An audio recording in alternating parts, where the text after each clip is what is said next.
안녕하세요. 김유라입니다. 오늘은 수치심의 치유 존 브래드쇼의 책 가져왔습니다.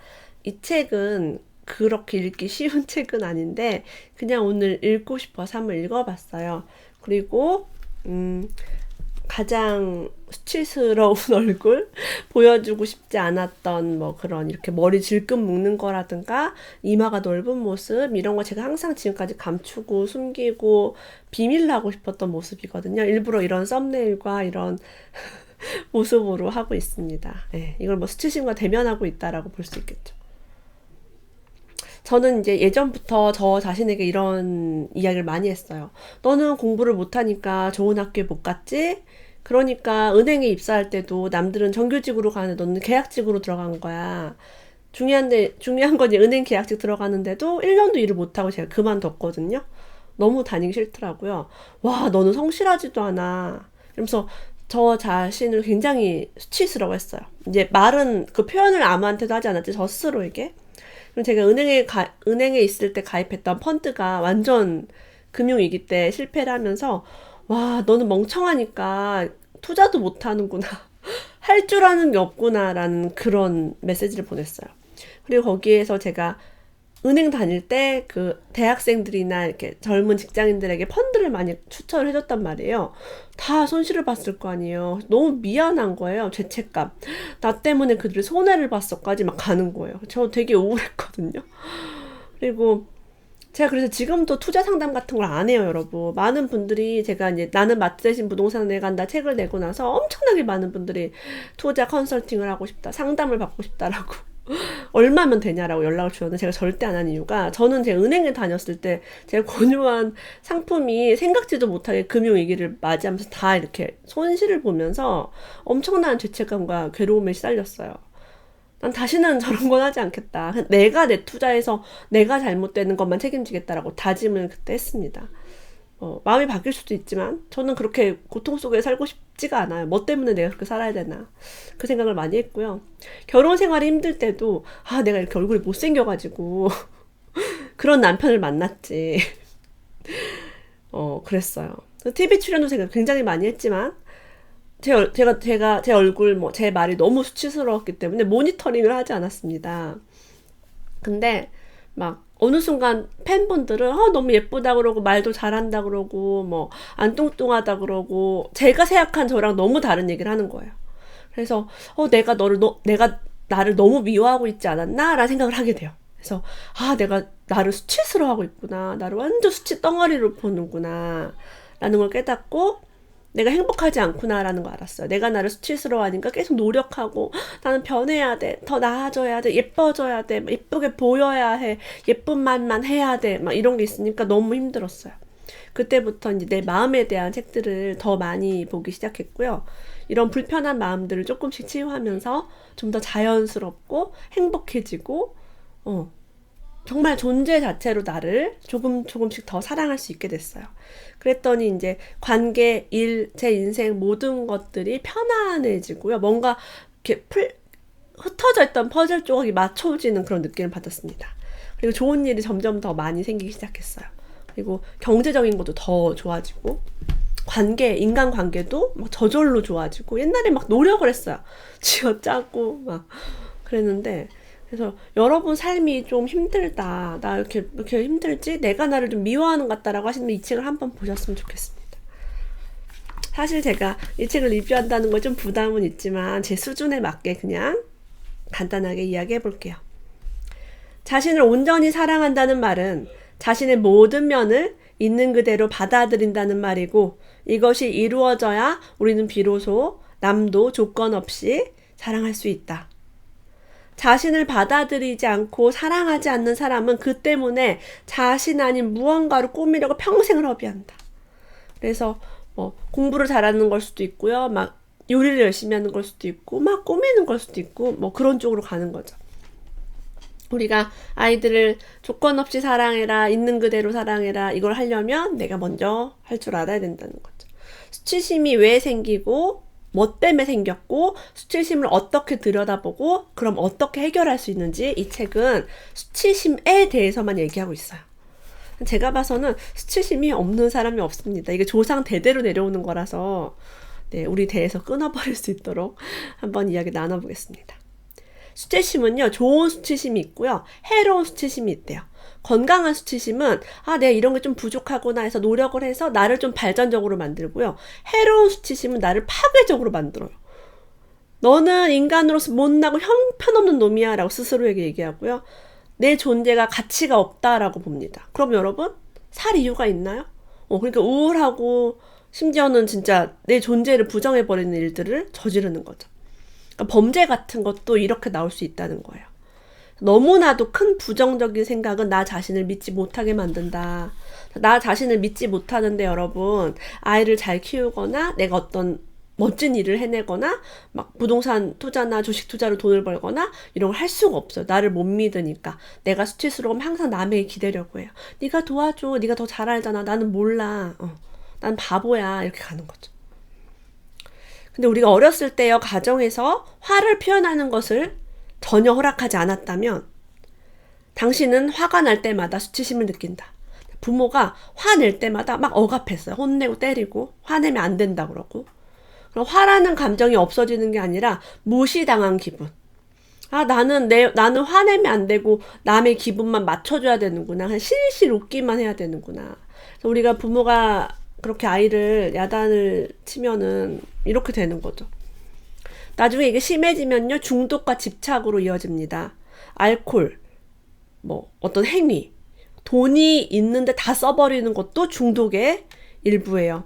자, 이런 것들은요, 모두 수치심을 더 가중시킨다고 합니다. 더구나 수치심을 없애려고 밖으로 표출하는 행동은 인생을 송두리째 망치는 결과를 가져오고 싶다. 속에 있는 것들 막 감추려고 하겠죠. 돈을 있는 대로 써버리면서 뭘 보여주고 싶어요? 나 돈 많아. 나 럭셔리하지. 이게 바로 중독과 집착 수준이에요. 더 힘든 인생을 가져오는 거죠. 죄책감과 수치심, 이 두 가지를 구분을 할 필요성이 있습니다. 저는 이 두 가지가 다 있는 사람 중에 하나였어요. 그래서 이런 거, 죄책감과 수치심을 막 없애기 위해서 좀 잘난 내가 되고 싶었어요. 그래서 열심히 막 일하고 공부하고 막 책도 보고 막 책도 쓰고 막 강의도 하면서 내 존재감이 가치가 없는 게 아님을 증명하고 싶었어요. 외부적으로. 죄책감을 느끼는 사람들은요, 내가 그런 일을 저지르다니 믿을 수 없어. 내가 어떻게 그런 일을 했을까? 내가 이렇게 나쁜 일을 했을까라고 이렇게 막 죄책감이 있죠. 근데 이들은 자기 자신이 그런 일을 저지르리라고는 생각할 수 없는 사람이기에 그런 일을 저질렀다는 게 믿어지지 않는다는 말이다. 죄책감은요, 자기 자신을 그래도 좋게 본다라는 거예요. 내가 믿는 방향이 이쪽인데 이쪽으로 안 나갔구나. 난 이렇게 했으면 좋겠는데 라는 게 그 감정이래요. 하지만 수치심은 아예 자기 가치를 좋지 않게 여기고 수치스럽게 여긴다. 행동에 잘못된 게 아니라 존재 자체를 부정하는 거죠. 나 같은 거는 그냥 없어야 돼. 나 같은 게 이 세상에 뭔 쓸모가 있을까? 저는 이게 오락가락했어요. 자, 그럼 우리가 아이를 잘 돌보려면 어떻게 해야 될까요? 이게 부모로부터 이제 오는 거니까요. 아이를 돌본다는 것은 아이의 말을 들어준다는 것이다. 아이들은 자신이 무엇을 원하는지 분명히 알지만 이를 제대로 표현할 줄은 모른다. 왜요? 배운 적이 없으니까요. 이 감정을 어떻게 표현하고 이때는 어떻게 말을 하는지 몰라요. 아무도 안 가르쳐요, 감정에 대해서. 학교에서도 안 가르치죠. 그러니까 울고 그냥 짜증내는 식으로밖에 모르는데 그걸 언어로 풀어주는 게 엄마의 역할입니다. 근데 엄마가 받아본 적이 없으니까 줄 수가 없죠. 하지만 잘 들어주래요. 이 아이가 왜 그런지 끝까지. 저도 이제 보면 아이가 괜히 막 화를 내요. 끝까지 들어주면 바로 해결이 됩니다.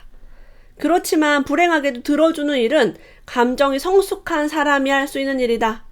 자신이 불만족스럽고 불안하다면 남의 이야기를 들어줄 여력이 없다. 여러분, 내가 힘든데 남의 힘든 얘기 들어주고 그거 해결해 줄 수 있어요? 못해요. 그러니까 내가 아프거나 내가 힘들면 결코 할 수가 없다.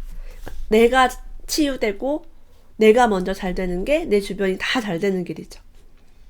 특이할 만한 점이 있대요. 수치심이 내재된 사람들을 만나 결혼한다고 합니다. 이게 뭐예요? 끼리끼리 결혼한다. 너무 슬프다, 우리. 그죠?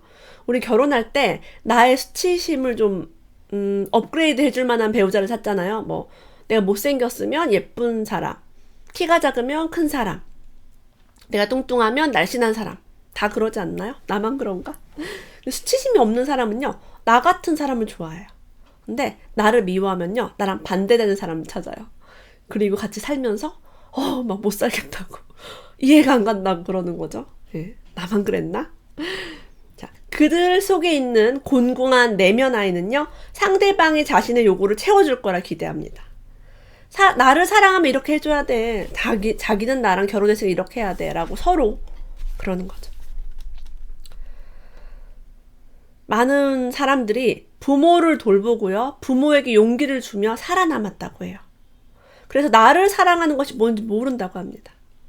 예를 들면 우리 부모가 막 가난해서 힘들고 막 맨날 싸우느라 힘들고 사는 게 힘들어요. 그럼 우리 엄마 아빠 눈치 보는 거예요. 엄마가 지금 돈이 없어서 슬프네? 엄마랑 아빠랑 싸워서 지금 슬프네? 나는 잘해야겠다. 나는 결코 우리 부모의 슬픔이 되면 안 되겠다. 막 이런 식으로 계속 눈치 보는 거예요. 부모가요, 아이가 지금 기분이 어떻지를 해야 되는데 거꾸로 하는 거야. 아이가 엄마의 감정을 보는 거예요. 왜? 엄마가 나를 버릴까봐, 엄마가 밥 안 줄까봐, 엄마 아빠 싸워서 이혼하고 도망갈까봐 벌벌 떠는 거예요.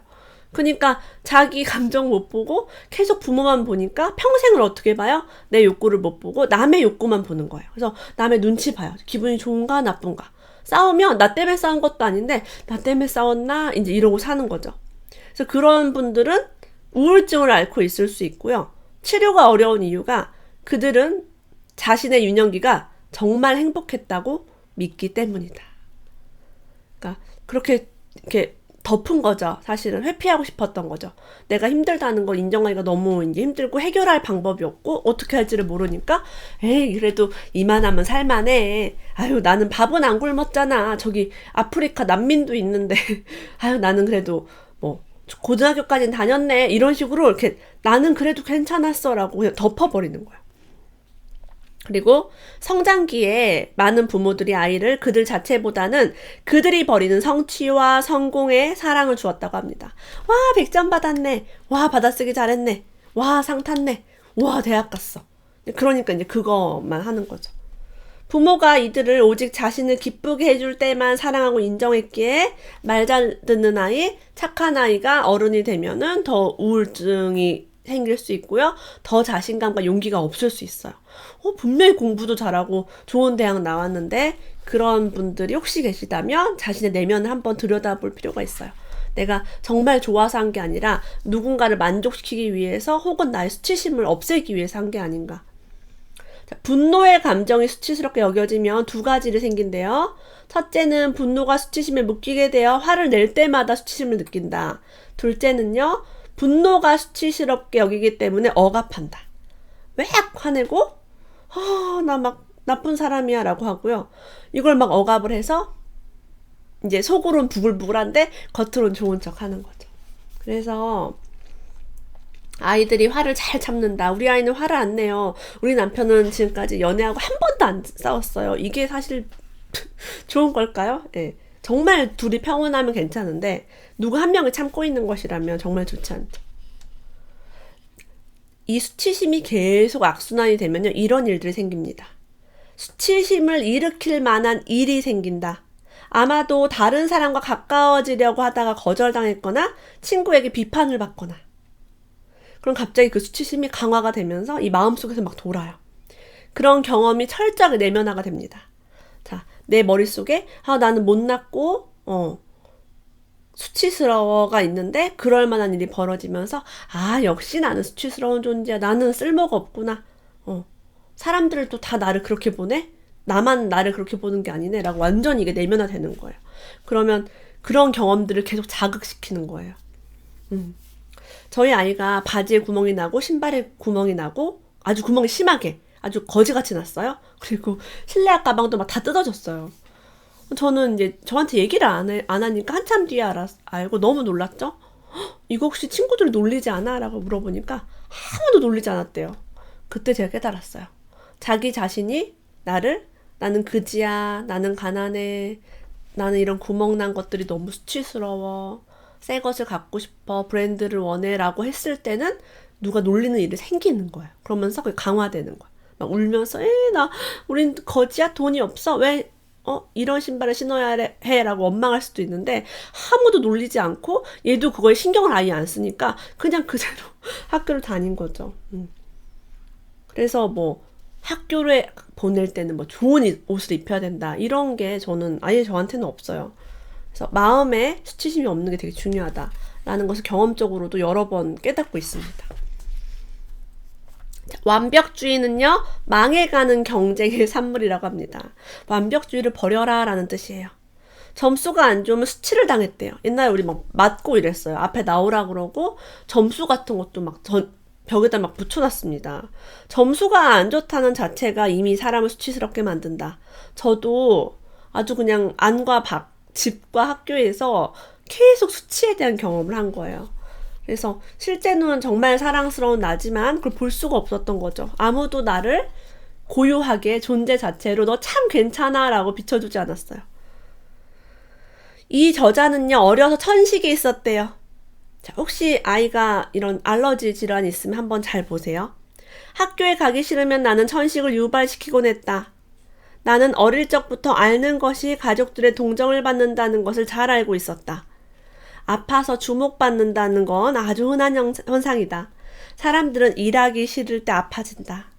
그래서 어린아이가 아플 때는요, 아파서 얻는 이득이 있습니다. 그냥 아프지 않아요? 뭐가 유행이라서 아프다? 그런 게 아니에요. 그 아이는 감정 표현을 건강하게 하지 못했거나 아니면 뭐 엄마의 사랑을 받고 싶거나 엄마 아빠가 너무 바쁜데 내가 아파서 입원하면 엄마가 나랑 찰싹 붙어서 밀착을 해준다거나 그런 걸 원할 때 아플 때가 있어요. 한번 잘 보세요. 저는 어렸을 때 기절을 굉장히 많이 했는데요. 기절을 하면 엄마가 엄청 잘해줬어요. 평소에는 이렇게 엄하시고 좀 냉정하시고 스킨십도 없고 다정함 1도 없고 음식도 엄마가 원하는 걸 해주셨는데 제가 아프거나 입원하거나 병에 걸리면 무조건 내가 원하는 거 내가 먹고 싶고 나를 안아주고 그래서 저는 깨달았죠. 나는 우리 아이를 아프지 않을 때도 원하는 걸 다 해주겠다. 그러니까 아이들이 안 아파요. 진짜로. 병원에 입원 안 합니다. 네. 저는 심지어는 그 독감 예방주사도 새 아이 지금 12살, 10살, 7살인데 한 번도 맞추지 않았어요. 단 한 번도. 제일 좋은 예방주사는요. 엄마가 걔가 존재 자체로 계속 사랑해주는 거예요. 그럼 사랑을 계속 해주면 안 아파요. 사랑이 가장 큰 그런 예방주사 면역제입니다. 수치심이 많은 사람들은요, 이런 기분을 남에게 전가시킨대요. 그래야 수치심이 감소되니까. 남을 비판하고, 남을 욕하고, 저 정치인은 잘못됐어, 엉망이야. 저 사람 부도덕해. 라고 계속 하는 거죠.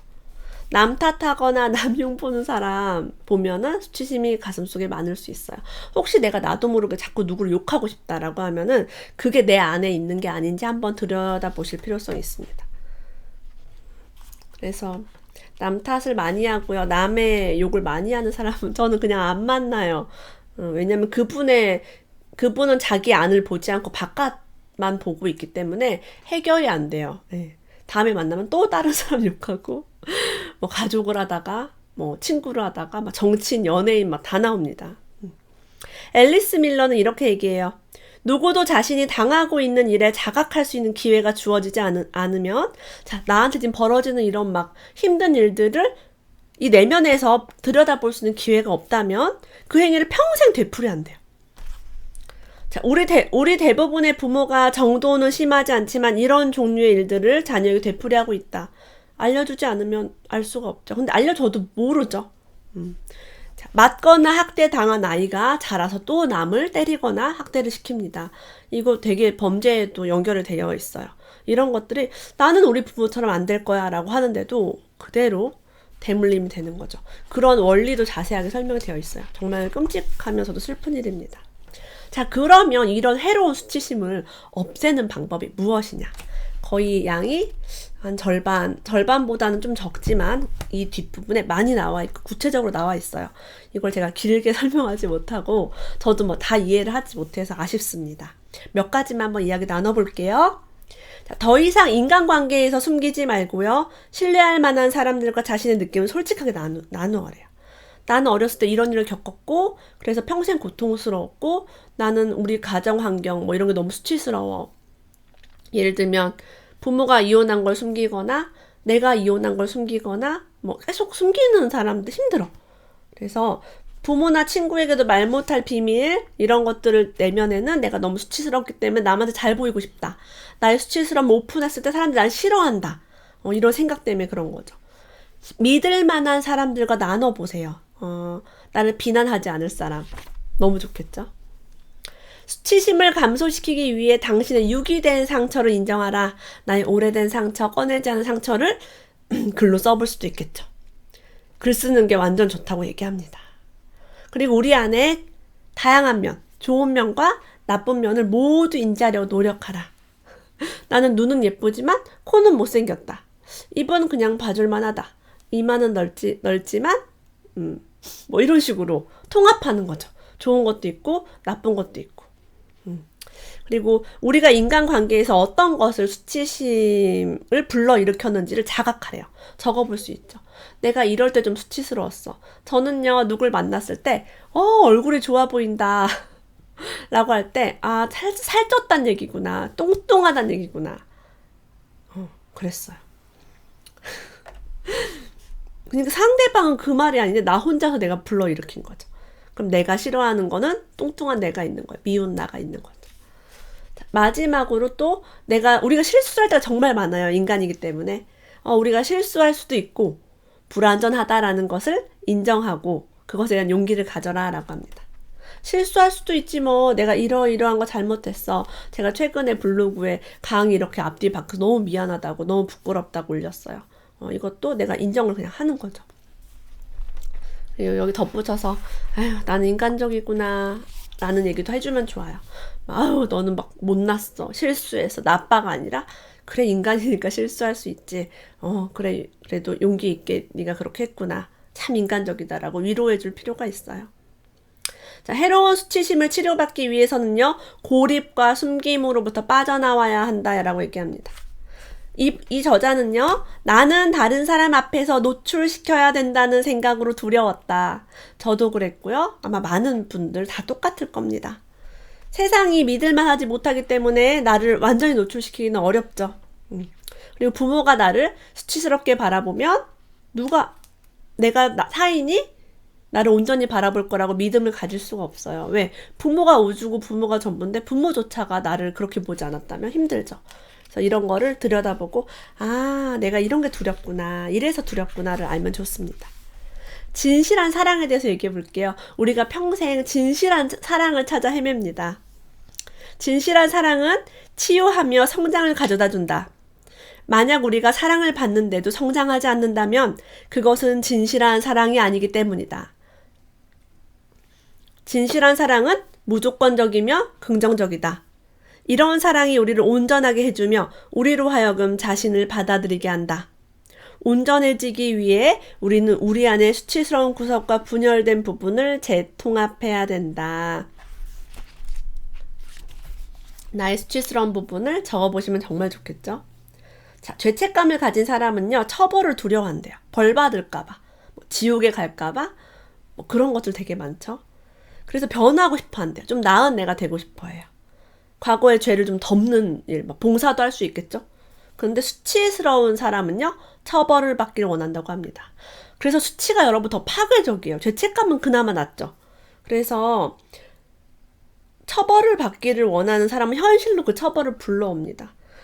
경제적인 손실을 가져올 수도 있고요. 직업이 사라질 수도 있고요. 소중한 사람을 잃을 수도 있어요. 그래서 역시 나는 사랑받을 만한 존재가 아니야. 역시 나는 운이 나빠. 그리고 건강이 안 좋아지기도 합니다. 그래서 내가 아주 형편없는 사람이니까 몸이 이 모양이구나. 나는 몸이 아프구나. 몸이 약하구나. 이것도 나에 대한 수치이죠. 그리고 이런 비슷한 사람을 끌어당겨서 인간관계도 힘들 수 있어요. 나는 왜 주변에 이런 사람만 있지? 하시는 분도 자기 내면을 들여다볼 필요성이 있습니다. 자, 우리가 이 과거에 그런 수치심을 불러일으킬 만한 사건들, 학교나 가정에서 이렇게 버림받은 아이와 다시 만나는 제 경험이 필요하다고 합니다. 자, 영아기 때는 우리가 이런 말을 들어야 돼요. 자, 우리 스스로에게 이런 말을 거울을 보고 해주시면 좋겠어요. 네가 우리와 같이 있어서 좋다.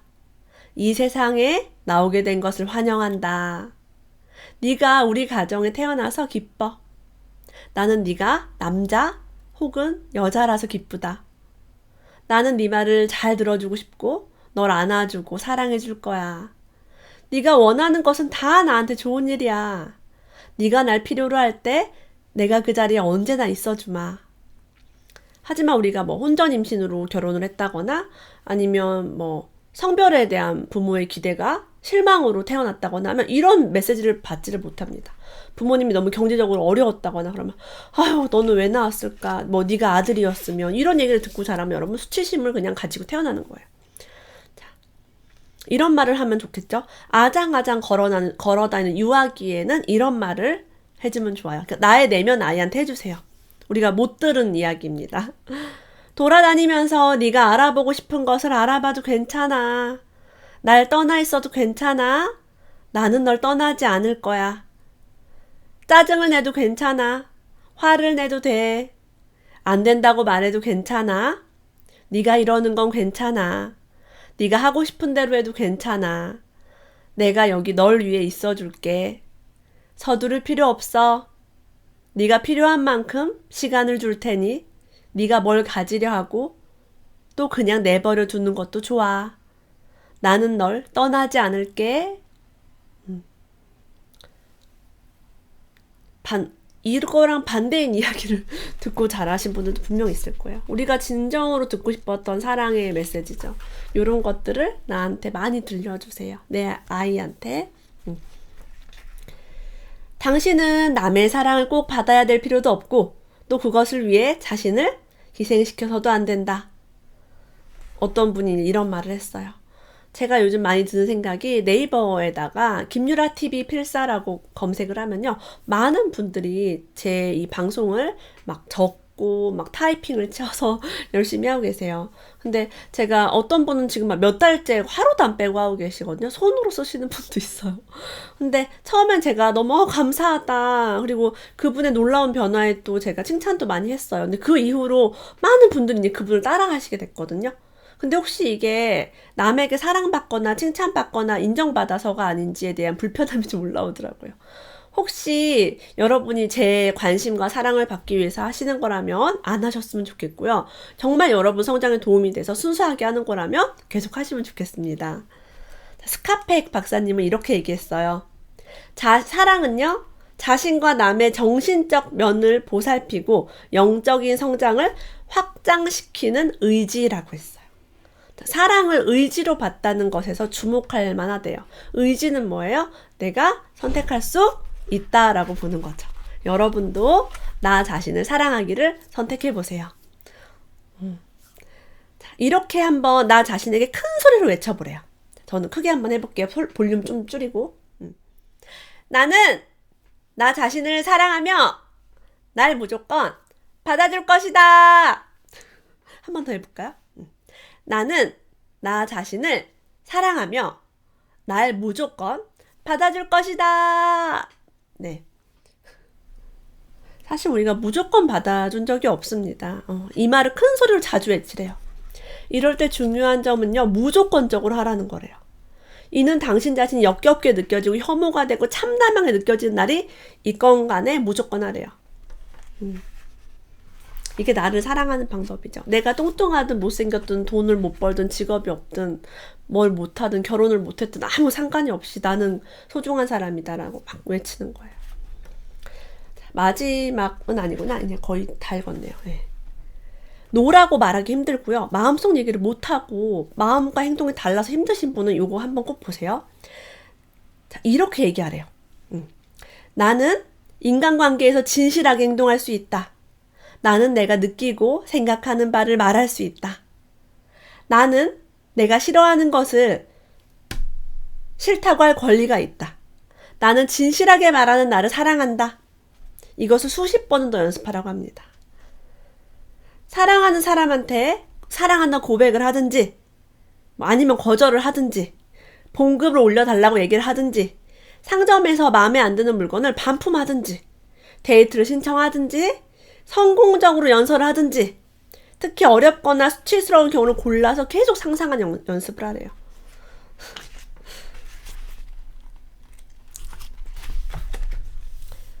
끝으로요. 부정적인 생각이 들 때 멈추고 가장 당신을 수치스럽게 만든 생각 순서대로 적어보래요. 뭔가 기분이 안 좋고 막 우울하고 뭔가 누굴 만났는데 막 그럴 때 있어요. 그럴 때 막 적어보세요. 내가 왜 이러지? 이분이 몇 년 전에 나에 대해 느끼는 걸 적은 거래요. 첫 번째, 나는 바지가 너무 꽉 껴 보기가 역겹다. 자, 이 안에 뭐가 있어요? 체중에 내가 집착하고 있다. 뚱뚱한 나를 싫어하고 있다. 두 번째, 나는 아버지로서 실패작이야. 많죠, 이런 분. 나는 나쁜 엄마 같아. 나는 애기 책도 못 읽어주고, 나는 엉망이야. 라고 얘기하는데, 괄호 안에 부모의 의무에 너무 집착함이라고 적었어요, 이분이. 그러니까 들여다봐. 내가 왜 이런 생각을 하지? 아, 내가 육아서를 보고 막 이런 좋은 부모가 막 이런 리스트가 나한테 있구나. 내가 못하니까 나를 비난하는 거죠. 저도 그랬어요. 뭐 아들 셋 키우면서 얼마나 잘했겠어요. 힘들죠. 세 번째, 나는 항상 어디가 아픈 것 같아. 아, 막 배도 아프고, 막 허리도 아팠다가, 머리도 아팠다가, 막 얼굴에 뾰루지도 났다가, 건강에 너무 집착하고 있을 때, 이렇다고 합니다. 내가 건강에 지금 너무 신경 쓰고 있지 않나라고 한번 보세요. 네 번째, 무슨 소용이야? 곧 죽을 텐데. 이렇게 냉소적일 때 있어요. 인생 다 포기한 사람처럼.